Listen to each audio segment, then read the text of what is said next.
Bienvenue à vous. Je suis ravi de vous revoir. Dans cette vidéo, découvrez les informations principales de notre journal de ce jour. 1.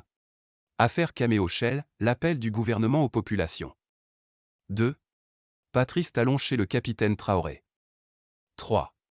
Le président annonce la répression contre les églises et mosquées pour pollution sonore. Et enfin les 18 immeubles de Sébastien à Javon mis en vente.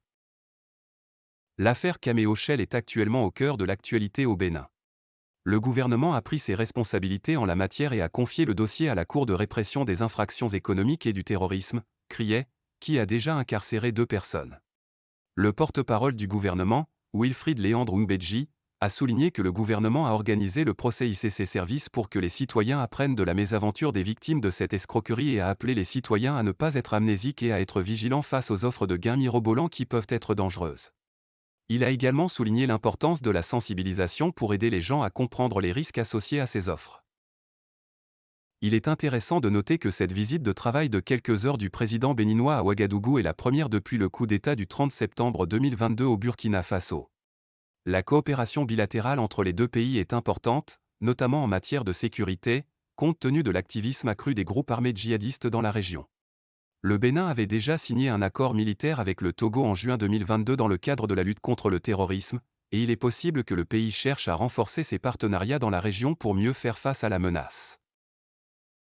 Selon le journal Le Béninois Libéré, la lutte contre la pollution sonore au Bénin va entrer dans une phase active dans 2 semaines.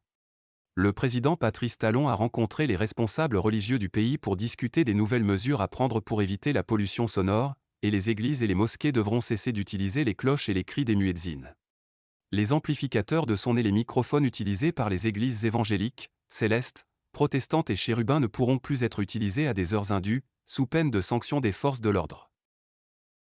L'État béninois a publié un avis de vente aux enchères pour 18 immeubles saisis appartenant à Sébastien à Javon, un opposant politique qui a été condamné en mars 2021 à 5 ans de prison ferme et a payé près de 82 milliards de francs CFA en amendes et dommages et intérêts pour fraude fiscale.